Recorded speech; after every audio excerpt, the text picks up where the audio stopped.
Bonjour,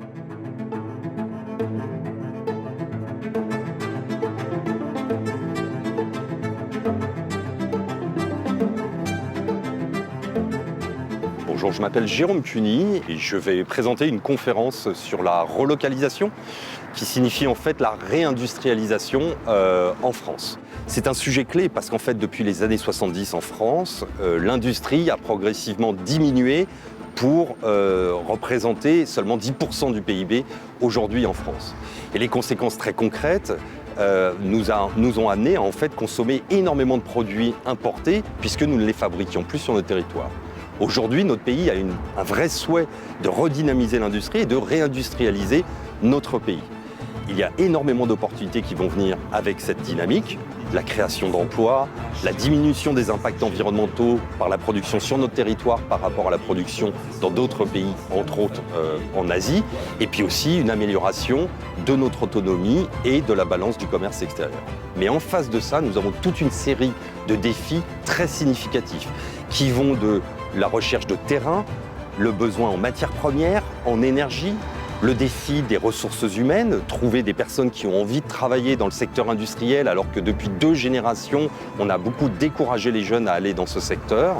Ces 2 injonctions contradictoires, il y a quelques solutions pour les approcher, des solutions purement techniques comme l'efficacité, par exemple, des procédés. Nous avons aussi des idées sur la façon de changer les modèles économiques des entreprises, réfléchir en termes d'économie de la fonctionnalité, économie de la mutualisation, économie circulaire pour rendre les produits plus durables. Mais tous ces leviers, bien qu'ils soient absolument nécessaires, il faille les mettre en place, ne permettront pas d'atteindre nos objectifs de réduction des impacts environnementaux si nous ne réduisons pas aussi notre consommation.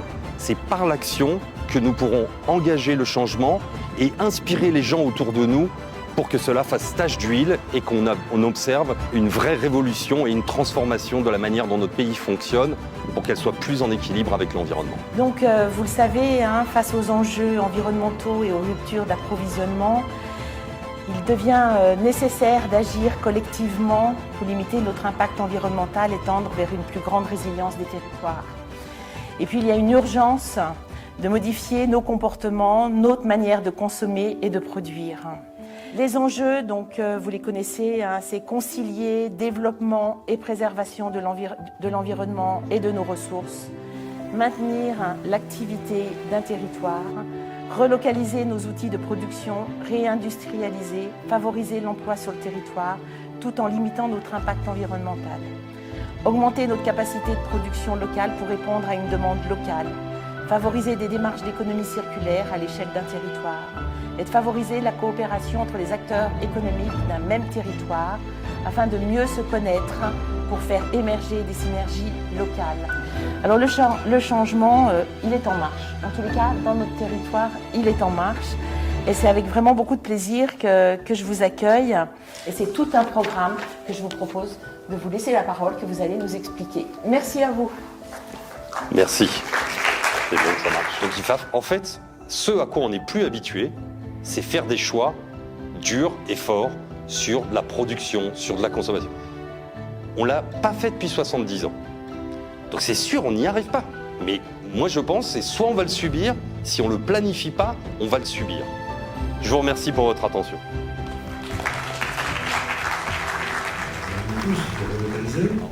Oui, alors avant d'évoquer l'économie circulaire, je rappelle que l'économie dans sa globalité est une fonction essentielle aujourd'hui de l'intercommunalité et que nous sommes donc dans une intercommunalité avec des particularismes importants, une intercommunalité aussi qui se distingue par son environnement physique, donc un environnement propice au tourisme, aux échanges et à la préservation de l'environnement. Je crois que la CCPVA a dans ses gènes depuis pas mal de temps ce souci de préserver l'environnement.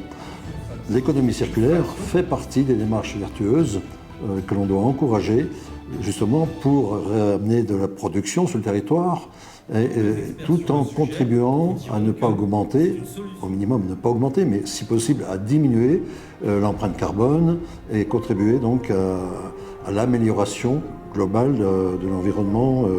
On a vécu dans une société de consommation où l'obsolescence faisait partie du marketing. Aujourd'hui, ça ne peut plus exister. Au titre de la compétence économique, nous organisons une fois par trimestre, une réunion des entreprises et des commerces locaux pour débattre des sujets d'actualité et essayer de créer des synergies. La soirée est dans la continuité de notre politique territoriale à la CCPEVA, de sensibiliser le plus grand nombre sur les défis de demain, comment s'adapter au changement climatique, comment l'atténuer et comment se préparer à de nouveaux modes de vie, à de nouveaux modèles. Ce débat de ce soir a été très intéressant. On a vraiment entendu et reconnu la parole des entrepreneurs, la parole des élus, la parole des citoyens aussi. Le débat n'est plus sur qui doit agir en premier, les citoyens, les entreprises ou l'État.